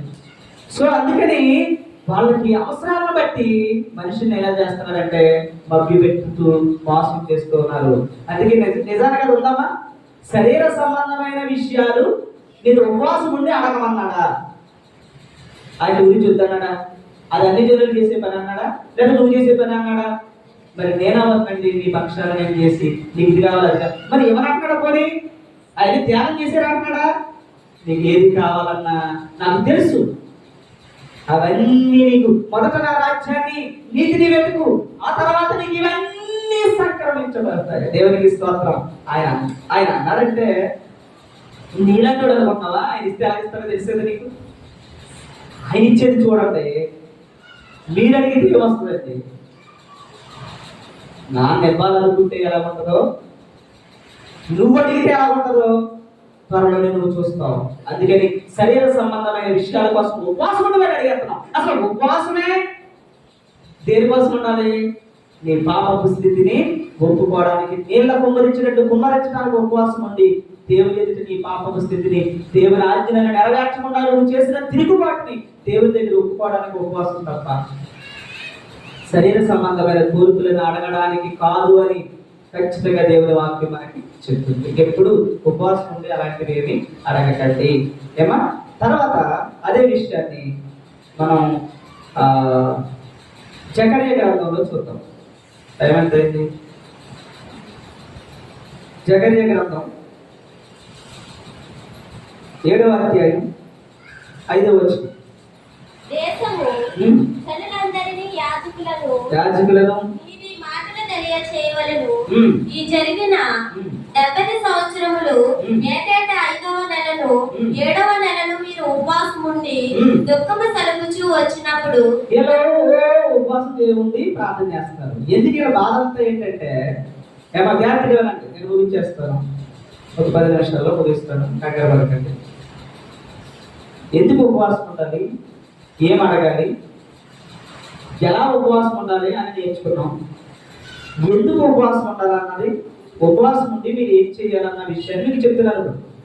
తర్వాత ఉపవాసం చేసిన తర్వాత దేవుడు ఏమిస్తాడన్నది దేవుని చిత్తం అయితే నేను చెప్తాను. ఇదే ఒక మాట. ఇప్పుడు ఏం చెప్తున్నాను నేను? ఏం చెప్పాను ఇప్పుడు వరకు? ఉపవాసం ఎలా ఉండాలి, ఉపవాసం ఇది ఎవరికైనా చెప్పేదా కాదు అని నేను అన్ని విషయాలు చెప్పాను. ఇప్పుడు అసలు ఉపవాసం ఎందుకు చేయాలి అన్న విషయం చెప్పుకొస్తున్నాను మీకు ఇదంతా. ఇప్పుడు జకర్యా గ్రంథంలో కూడా ఉపవాసం ఉన్నాను. ఆ జకర్యా గ్రంథంలో ఉపవాసం దేనికంటే, దేవుని మందిరం కూల్చేశారు. ఆ టైంలో మొత్తం అంతా కూల్చేసి చాలా మందిని అందరినీ బానిసలుగా కొనుక్కోయారు. వీళ్ళందరూ ఉపవాసం ఉండి నా మందిరం కూలిపోయింది, దేవుని మందిరం కూలిపోయింది, అయ్యో అయ్యో అయ్యో అని వాళ్ళు ఉపవాసం ఉండి ప్రార్థన చేస్తారు. కానీ దేవుడు ఆలకించట్లేదు. ఎందుకు ఆలకించట్లేదు? దేవుని మందిరాన్ని ఎందుకు కూల్చారట? దేవుని మందిరాన్ని ఎందుకు కూల్చారు? ఓకే, అది చదవండి. 7వ అధ్యాయం. రాజైన దర్యావేషు ఏలుబడియందు 4వ సంవత్సరము ఇస్లేపు అను 9వ నెల 4వ దినమున బేతేలు వారు, బేతేలు అంటే తెలుసా మీకు? బేతేలు అనే మాటకి ఏంటో తెలిసి ఉంటుంది మీకు. ఇది ఎక్కువగా చెప్తున్నారండి. బేతేల్ అనేటువంటి మాటలతో చెప్తున్నారు దేవుని మాటలు. కానీ బేతేల్ అనేటువంటిది ఏంటంటే ఒక తోడని, ఒక బంగారపు దూడం చేసి పూజలు చేసి ఒక రకరకాలుగా చేసేటువంటి ఒక స్థలంగా మారిపోయింది. యెహోవా ధర్మశాస్త్రం ఉండాల్సినటువంటి ప్లేస్ లో, దేవుని చిత్తం జరగాల్సినటువంటి ప్లేస్ లో అది ఒక భయంకరమైనటువంటి పరిస్థితిగా మారిపోయింది. దేవుని కోపం వచ్చి ఆ టైంలో ఆ దేవుని మందిరాన్ని దేవుడే ఒక రాజుకి అధికారం ఇచ్చి దాన్ని మొత్తం కూల్చేశారు. ఇంతకీ ఎవరు చేశారు ఈ పని? ఎవరు చేశారు? దేవుడు చేశాడా? మనుషులు చేశారా? రాజులు వచ్చి చేశారా? అది అంతా చదవండి. అది చదివితే టైం లేకపోయినా మీకు తమ వారిని పంపి ఇన్ని సంవత్సరములు మేము దుఃఖించినట్టు. ఎందుకు దుఃఖిస్తున్నారు? ఆ మందిరం కూలిపోయింది, ఆ పరిస్థితి అంతా పోయింది. అక్కడ పోతే ఏడుస్తున్నారండి. దగ్గర కూర్చుని ఉపవాసం ఉండి కొన్ని సంవత్సరాలు, ఒక రోజు 2 రోజులు కాదు, కొన్ని సంవత్సరాలు ఏడుస్తూ ఉన్నారు. 5వ నెలలో ఉపవాసం ఉండి దుఃఖింతుమని యెహోవా ఏం చేస్తున్నారమ్మా? దుఃఖిద్దుమా. దుఃఖిద్దుమా. ఇన్ని సంవత్సరాలు ఏడాలా బాబు. ఒక విషయం దేనికోసం మేము ఏమన్నా దేవుని మందిరం కోసం ఏడుస్తుంటే మేము ఈ సంవత్సరాలు ఏడుస్తున్నాం అని కబురు పెట్టారు. యాజకుడి దగ్గరికి వెళ్ళండి, సేవకుల దగ్గరికి వెళ్ళండి, వాళ్ళ పరిపాలనలో అంతా ఉంది, ఆ రాజు దగ్గర ఆదన్నారు, అక్కడి నుంచి వచ్చి మనం ఇక్కడికి ఇష్యూ వస్తే కానీ మనం చేయడానికి లేదు అని దుఃఖించి ఏడ్చి ఏడ్చి ఏడ్చి అసలు చెయ్యాలా లేదు. మిగతా రోజులంతా కూడా దేవుని మందిరం కట్టబడిపోతుంది. ఇంకా ఏదో రకంగా మనం మానేద్దామేమో అడుగు, ఉపవాసం మానేద్దామని అడిగితే అప్పుడు వాళ్ళకు వచ్చినటువంటి సమాధానం ఏంటంటే యెహోవాను శాంతిపరచుటకై మందిరమునొద్దనున్న యాజకులను ప్రవక్తలను మనవి చేయగా సైన్యములకు అధిపతి యొక్క యెహోవా వాక్కు నాకు ప్రత్యక్షమై సెలవిచ్చింది. యెహోవా వాక్కు ప్రత్యక్షమై ఇలా చెప్తుంది. ఏమేమి ప్రార్థన చేస్తున్నారు? మాకు ఉపవాసం ఉండి ఈ దేవుని మందిరాన్ని కట్టే, దేవుని మందిరాన్ని కట్టే, ఆడెవడో వచ్చి పడగొడేగాడు, ఆడొచ్చి ఆవిడ పడగొడేగాడు, ఇలా చేశాడు అలా చేశాడు అని ఇన్ని సంవత్సరాలు ఉపవాసం ఉండి ప్రార్థన చేస్తున్నారు. అప్పుడు యెహోవా ప్రత్యక్షమై ఆయనతో మాట్లాడుతున్న మాట ఏంటంటే ఇప్పుడు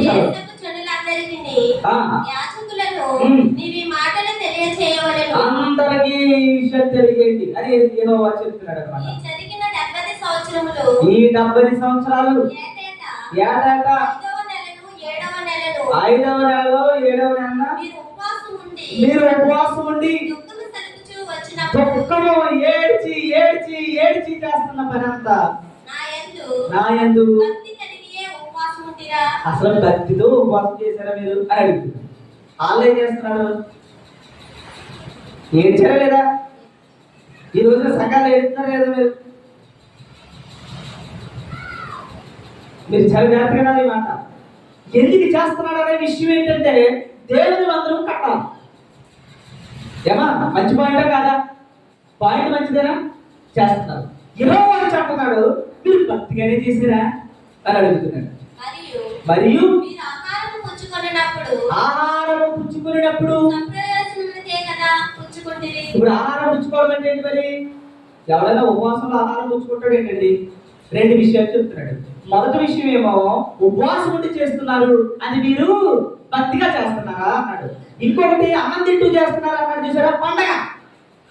పండగలు చేస్తున్నారు కదా, ఈస్టర్ చేస్తున్నారు, క్రిస్మస్ చేస్తున్నారు, భోజనాలు తింటున్నారు. మీరు పండగలో చేసినా ఏదైనా సరే ఆ పండగ అయినా సరే మీరు స్వప్రయోజనాల కోసమే చేస్తున్నారా, లేకపోతే నా ఉద్దేశంలో నేను చెప్పినట్టు ఏమైనా చేస్తున్నారా? ఇటు పండగ చేసినా ఇటు ఉపవాసం చేసినా అక్కడ భక్తి లేదు, ఇక్కడ మీ స్వప్రయోజనమే కనబడుతుంది తప్ప నేను చెప్పినట్టు మీరు ఏదైనా చేశారా అని అడుగుతున్నాడు. పట్టణములోను దక్షిణ దేశములోను మైదానములోను జనులు విస్తరించి క్షేమముగా ఉన్న కాలమున పూర్వీకులకు ప్రవక్తల ద్వారా యెహోవా ప్రకటన చేసిన ఇంతకు ముందు దేవుడు చెప్పిన వాక్యం, ప్రవక్తలు చెప్పిన వాక్యం మీరు ఎప్పుడైనా పరిశీలన చేశారా? చూడండి మీరు వాళ్ళు సొంతంగా చేస్తున్నారండి?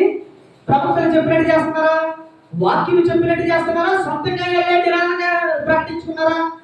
సొంతంగా ఎల్ల పెట్టుకుని, సొంతంగా ఎల్ల ఏడ్చి, సొంతంగా ఎల్ల పండగలు చేసుకుని, సొంతంగా ఎల్ల ఏడ్చేసి, సొంతంగా ఎల్ల చేసి అన్ని సొంతమే.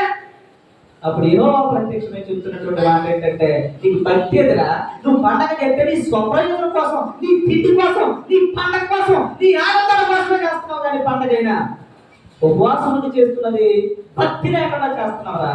నేను చెప్పినట్టు నువ్వు ఎందుకు చేస్తున్నావు? చేయట్లేదు కదా. ఎప్పుడైనా ప్రవక్తలు మీరు బాగున్నప్పుడు చెప్పిన మాటలు, ప్రవక్తలు చెప్పిన మాటలు, గ్రంథములో ఉన్న మాటలు మీరు ఎప్పుడైనా పాటించారా? వాటిని పరిశీలన చేశారా అని అడిగాడు దేవుడు. మరియు యెహోవా వాక్కు సెలవిచ్చినది ఏమనగా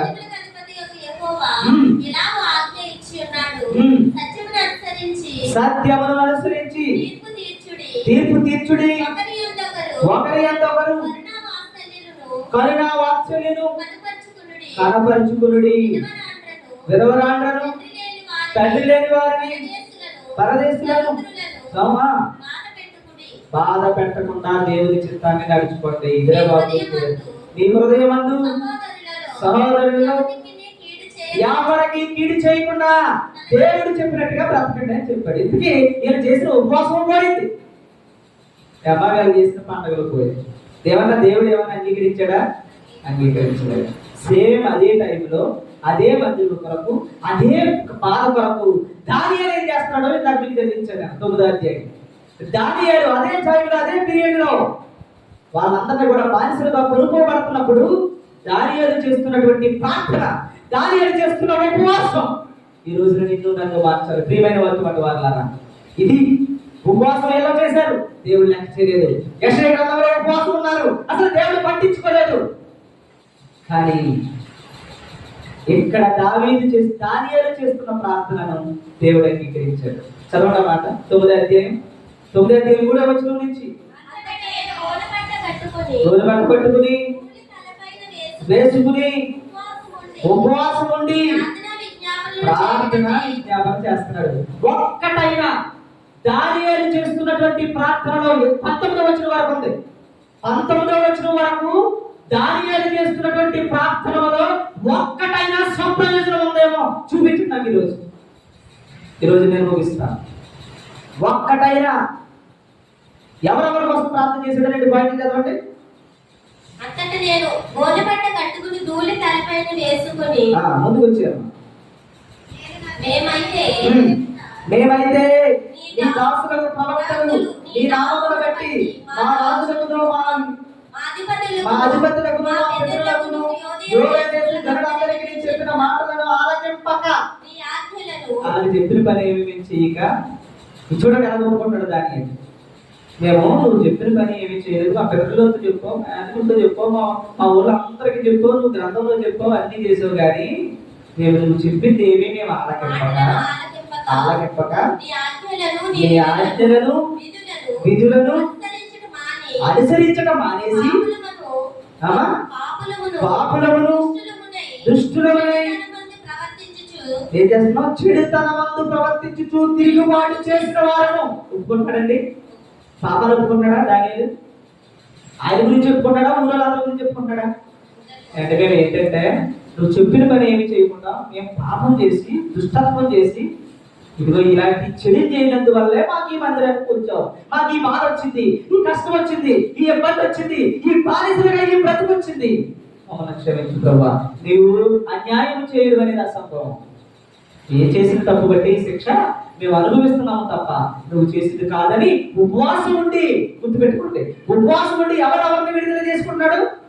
తనను తప్పని ఒప్పుకుంటున్నాడు, తన పాపమును ఒప్పుకుంటున్నాడు, తన చెడుతనమును తప్పని ఒప్పుకుంటున్నాడు, తన చెడుతనమందు ప్రవర్తించుచు తిరుగుబాటు చేసిన వారు ప్రభువా నీవే నీతిమంతుడివి, మేమైతే సిగ్గు చేత ముఖ వికారం పొందిన వారము, మేము నీ మీద తిరుగుబాటు చేసితివి, దానిని బట్టి నీవు సకల దేశములకు మమ్మల్ని తరిమితివి. తరమ పట్టడానికి ఈ బానిసలతో బ్రతకడానికి కారణం మేము చేసిన పాపమే. ఈ రోజు నా ఇంట్లో వచ్చిన ఈ జ్వరానికి కారణం నేనే, నా బిడ్డకు వచ్చినటువంటి బాధకు కారణం నేనే, నా ఇంట్లో అనుభవిస్తున్న ఈ శిక్షకు కారణం నేనే, నా గ్రామం అనుభవిస్తున్న ఈ భయంకరమైన పరిస్థితికి కారణం నేనే. నా వాడు నా కొడుకు నా మాట వినకుండా పోవడానికి, వాడు పాపాత్ముడై తాగుబోవడానికి కారణం నేనే. కానీ నేల కుమ్మరించినట్లు ప్రభు సన్నిధిలో ఒప్పుకుంటున్నావా? దానియేలు ఒప్పుకుంటున్నట్టుగా ఎలా చేశాడు ప్రార్థన? కిటికీని మూసి చేశాడా? ఏం చేశాడమ్మా? యెరూషలేము తట్టు చూస్తూ, అంటే అక్కడ పాత మందన కాబట్టి ఎలా చెప్తున్నాడంటే కిటికీ యెరూషలేము వైపు చూస్తూ, దేవుని వైపు చూస్తూ, దేవుని మీద ఎదురు పెట్టుకుని మనుషుల మీద ఆధారపడకుండా ప్రార్థన చేశాడు. ఉపవాసం ఉండి ప్రార్థన చేశాడు. చేసి ఒక్క ప్రార్థనలో స్వప్రయోజనం ఉందా? సొంతం ఉందా? సొంత బతుకుందా? సొంత పంట ఉందా? సొంత ఇల్లు ఉందా? సొంత సంస్థ ఉందా? సొంత బతుకుందా? సొంత ఏదైనా ఉపవాసంలో ఉందా? దానియేలుకి నీకేంటి మరి అన్నీ ఉన్నాయి? నీకేంటి అన్నీ వచ్చేస్తున్నాయి? 10వ తరగతి వచ్చేస్తుంది, ఇంటర్మీడియట్ వచ్చేస్తుంది, డిగ్రీ వచ్చేస్తుంది, పైగా ఔషధం ఏంటి? నీవు నూనె రాసి ప్రార్థన చేయి అన్నాడు. ప్రార్థన చేసి నూనె రాయమన్నాడు కదా, పట్టుకుని వెళ్ళాలి, సంఘస్థులకు సంబంధించిన అంతాను. అంతేగాని డబ్బాలో ప్రార్థన చేసేట అన్నాడా? అసలు ఉందా అసలు ఎక్కడైనా? డబ్బాలో కానీ స్ప్రేలో కానీ ఎక్కడైనా ఉందా? నువ్వు వెళ్ళి ప్రార్థన చేసి నూనె రాయమన్నాడా? ప్రార్థన చేసిన తర్వాత నూనె రాయాలి వెళ్ళి, అది కూడా సంఘ పెద్దలతో విశ్వాసముతో దేవుని చిత్తములో మీరు వెళ్ళాలి. ఇంకొక విషయం మీకు ఇందాక యెషయా గ్రంథంలోనే చెప్తున్నాను, ఒక వ్యక్తికి స్వస్థత కలగాలంటే నేను చెప్పినట్టు చేయండి, అప్పుడు మీకు శీఘ్రమే స్వస్థత కలుగును. చూడండి అన్నమాట, స్వస్థత ఎప్పుడు కలుగుతుంది? ఈ రోజున స్వస్థత ఎందుకు కలుగుతున్నాయి? చూడండి అమ్మా, యెషయా గ్రంథం 58వ అధ్యాయం 8వ వచనం చివరం, స్వస్థత నీకు శీఘ్రముగా లభించును. స్వస్థత నీకు శీఘ్రమే, వెంటనే నీకు స్వస్థత రావాలంటే నువ్వు చేయాల్సింది ఏంటి? ఇందాక మీకు చెప్పిన అన్ని ఉపవాస దీక్షలో మీరు చేయాల్సింది. ఎలా చేయాలట? అప్పుడు నీ రక్త సంబంధికి ముఖము తప్పించుకున్నట్టు, దిక్కుమాలిన పేదలను నీ ఇంట చేర్చుకున్నట్టు, వస్త్రహీనుడు నీకు కనబడినప్పుడు వానికి వస్త్రములు ఇచ్చుటయు, ఇది కదా నాకు ఇష్టమైన ఉపవాసము. అలాగ నువ్వు చేసిన ఎడల నీ వెలుగు వేగు చుక్క వలె ఉదయించును, స్వస్థత నీకు శీఘ్రముగా కలుగును. దేవునికి స్తోత్రం. ఎప్పుడు స్వస్థత? స్వస్థత ఎప్పుడు? స్వస్థత నీకు శీఘ్రమే రావాలంటే ఏమేం చేయమన్నాడు అక్కడ? దిక్కుమాలిన వాడికి, దిక్కుమాలిన పేదలకు నీ ఇంట చేర్చుకో. అది వాడే, అది చేయట్లేదు. నువ్వు దిక్కుమాలినటువంటి వాడిని ఇంటి చేర్చుకోవట్లేదు, వస్త్రహీనుడు ఉన్న వాడికి వస్త్రాలు ఇవ్వట్లేదు, పేదలైనటువంటి వారికి నువ్వు సహాయం చేయట్లేదు. అంతేకాదు, నీ రక్త సంబంధికి ముఖం తిప్పుకోకుండా వాడిని నువ్వు సేవ తీర్చిన రోజున, వస్త్రహీనుడు ఉన్న వాడికి వస్త్రాలు ఇచ్చిన రోజున, అన్నం పెట్టిన రోజున, దిక్కుమాలిన వారిని ఆదరించిన రోజున, అప్పుడు నీకు ఏం కలుగుతుందట? మరి నీకేంటి స్వస్థత? ఏమి చేయకుండా వస్తున్నాయి? అర్థమవుతుందా మీకు? నిజమైన స్వస్థత ఏదో, అబద్ధపు స్వస్థత ఏదో ఇప్పుడు అర్థమవుతుందా? శీఘ్రమే నీకు స్వస్థత రావాలంటే పైన చూడండి, యెషయా గ్రంథం 58వ అధ్యాయం. ఈ పనులన్నీ నువ్వు చేయి, వేకువ చుక్క వలె ఉదయించేస్తావు అంటారు. దేవునికి స్తోత్రం. ఇదండి, ఇది చేయండి. మీరు దేవుని చిత్తాన్ని నెరవేర్చండి. కానీ ఎవడెవడో చెప్పినా అనవసరమైన మాటను నమ్మి విలువైన జీవితాన్ని పాడు చేసుకోకండి. ప్రియమైన వాళ్ళ, ఒకరికొకరు భుజం తట్టుకున్నంత మాత్రాన, ఒకరికొకరు పెరుగుకున్నంత మాత్రాన, ఒకరికొకరు గొప్పలు చెప్పుకున్నంత మాత్రాన కాదు. దేవుని వాక్యం కావాలంటే ఎవరైనా సరే, నేనైనా సరే, నన్నైనా సరే మీరు చీపురుగా చూడాలి. దేవుని వాక్యం చెప్పకపోతే, దేవుని వాక్యం చెప్తే నమస్కరించాలి. దేవుని బట్టి నేనవన్న ఆత్మలో దూరి లాంటివన్నీ నాకు సంబంధించిన విషయం కాదు. ఇది ఎంత ఒక ఉపవాసం అనే విషయం చెప్పడానికి, ఈ ఉపవాసం ఎలా ఉండాలో చెప్పాను, ఎందుకు చేశారో చెప్పాను. దానియేలు చేసిన ఆ 9వ అధ్యాయం 19వ వచనం వరకు ఎక్కడా కూడా తన సంతోషం లేదు. ఉపవాసం ఉండి తన పాపపు స్థితిలో ఒప్పుకున్నాడు. ఎలా ఒప్పుకున్నాడు? లేవీ కాలంలో ఒప్పుకున్నట్టు. ఒక మేక మనందరి కొరకు బలి అయితే, ఒక మేక ఎక్కడికి వెళ్ళింది? అరణ్యంలో దానిని విడిచిపెట్టడానికి వెళ్ళింది. ఈ పాపాలను దేవుడు గుర్తు చేసుకోవడానికి, చెప్పడానికి. అక్కడ నుంచి ఇదిగో ఈనాడు జకరియా గ్రంథం దగ్గర నుంచి, యెషయా గ్రంథం దగ్గర నుంచి ఆఖరికి మత్తయి సువార్త వరకు ఎక్కడైనా స్వప్రయోజనం ఉందని దేవుని చెప్పమేనా? మొదట నా నీతిని, నా రాజ్యాన్ని వెతకండి. ఇదండి ఉపవాసం. దేనికోసం మనం చేయాలి? ఇది చేస్తే శరీర సంబంధమైన కార్యాలన్నీ ఇదిగో నీకు ఇస్తా. ఇస్తానక్కడే మరి మీరు అడిగేస్తున్నారు కంగారు పడి, రూల్స్ కి విరుద్ధంగా ప్రవర్తిస్తున్నారు, ముట్టన పని చేస్తున్నారు, దేవునికి కోపం రేపుతున్నారు, తిరుగుబాటు చేస్తున్నారు. అందుకని మొత్తం అందరినీ కూడా బానిసలుగా పెంచారు. కొద్ది ఇల్లు కూర్చుని పేదలైనటువంటి ప్లేస్ లో ఉండడం కూడా చేశాడు. బాగా గోపురాన్ని కూలగొట్టాడు, అక్కడ ఉండడానికి లేకుండా చేశాడు. తారుమారు చేసేసాడు దేవుడు. మన బ్రతుకులను కూడా ఈ రోజున తారుమారు అయిపోతున్నాయి. కారణం ఏంటంటే చెప్పింది చేయట్లేదు, చెప్పడం ఎన్నో మనం చేస్తున్నాం. ఇది కదా దేవునికి ఇష్టమైన ఉపవాసం. ఎందుకు చేయాలో మర్చిపోతున్నాం. మన పాపం స్థితి, మన మీద ఎన్ని పాపాలు ఉన్నాయో మీకు తెలియట్లేదు, మీ బిడ్డల మీద ఎన్ని పాపాలు ఉన్నాయో తెలియట్లేదు, మీ కుటుంబాల్లో ఎన్ని పాపాలు ఉన్నాయో తెలియట్లేదు, తెలుసో తెలియకో ఎన్ని పాపాలు కట్టుకుంటున్నామో తెలియట్లేదు. ఇవన్నీ నీళ్లకు మరించినట్టు ప్రభు సన్నిధిలో మనం ఒప్పుకునేదే ఉపవాసం. గుర్తుపెట్టుకోవడం. కానీ ఒప్పుకోవాలనే విషయం అందరికీ చెప్పాలా, చెప్పకూడదా? చెప్పకూడదు. చాలా సీక్రెట్ గా దేవునికి మాత్రమే తలంచుకుని ముఖం కడుక్కొని ఎవరికి వేషధారణ వల్లే కనపడకుండా దేవుడిని అడిగిన రోజున తప్పకుండా దేవుడిని పక్షాన ఉంటాడు. అది కూడా ఎలా అడగాలో అలాగే అడగాలి, ఏం చేయాలో అలాగే చేయాలి. పేరుకి కడుపు మార్చుకుని పనులన్నీ చేసుకుంటే కుదరదు అని బైబిల్ మనకి చెప్తుంది. కాబట్టి ప్రియమైన దేవుని సంగమా, సమయం లేదు కనుక ఇంకా అనేకమైనటువంటి విషయాలు నాకు గుర్తొస్తున్నప్పటికీ కూడా ఏది నేను చెప్పడానికి సమయం లేదు. ఎన్ని విషయాలు ఉన్నాయో. ఏది మీరు నేర్చుకోండి. ఒక ఎస్తేరు తీసుకోండి. ఎస్తేరు స్వప్రయోజనమా? యోధా జాతిని అంతటి కూడా కాపాడుకునేటువంటి ఉపవాసమా? అవసరమైతే ఉపవాసంలో తన ప్రాణం కూడా పర్లేదనుకునేది. నా జాతి, నా వాళ్ళకి రక్షణ మంచి జరగడం వరకు నా ప్రాణం లెక్క కదనుకుంది ఇస్తారు. అది ఉపవాసం అంటే. స్వప్రయోజనాలు చూసుకునేది కాదు. నాకు అన్నం కావాలని వెళ్ళిందా, బంగారం లేదని వెళ్ళిందా, రాణి పాత్ర పోషించి దేవుని చిత్తాన్ని నెరవేర్చింది ఎస్తేరు యొక్క ఉపవాసం. ఏ ఉపవాసమైనా మీరు తీసుకోండి, ఎక్కడైనా సరే ఏ ఉపవాసమైనా సరే తీసుకోండి. నినివే పట్టణంలో ప్రజలందరూ చేస్తున్నటువంటి ఉపవాసం ఏది? శరీర సంబంధమైన కార్యాల కోసమా? పాపాలు ఒప్పుకోవడం కోసమా? బూడిదలో కూర్చుని రాజుతో సహా ఏం ఒప్పుకున్నారు? ప్రభువా, నీ నీతికి విరుద్ధంగా మేము ప్రవర్తించాం, మా పాపమును క్షమించు ప్రభువా, ఈ ఉగ్రత మా మీద రాజని సేవకుడు చెప్పిన మాటకు లోబడి ఏడ్చిన కారణంగా వాళ్ళు మాత్రమే కాదు, వాళ్ళ పశువులను కూడా ఏమీ తినకుండా చేసి ఏ పని చేయకుండా మొత్తం అందరూ కూడా దేవుని ఎదురు కూర్చున్నారు. ఈ రోజు మనం పనులు చేసుకుంటూ వెళ్తున్నాం. ఈ ఊరికి ఉగ్రత వస్తే, ఈ ఊరికి నష్టం వస్తే, ఈ ఊరికి శాపం వస్తే కారణం ఎవరు? పనులు చేసుకుంటున్నా ఉపవాసం ఉండేది, పనులకి నలుగురికి చెప్పుకున్నా చేసేది, పాంప్లెట్ వేసుకున్నా చేసేది ఉపవాసం కాదు. ఏ ఇంటైనా సరే ఉపవాసం దీక్షతో ఉండాలి అని దేవునికే తెలియాలి. ఈ ఊరి రక్షణార్థమై, ఈ ఊరి నీ బిడ్డల రక్షణార్థమై, నీ కుటుంబ రక్షణార్థమై, ఈ ఊరి క్షేమం కోరి నీ పాప క్షమాపణ ప్రాయశ్చిత్తం జరిగిన నిమిత్తమై ఉపవాసం చేయాలి.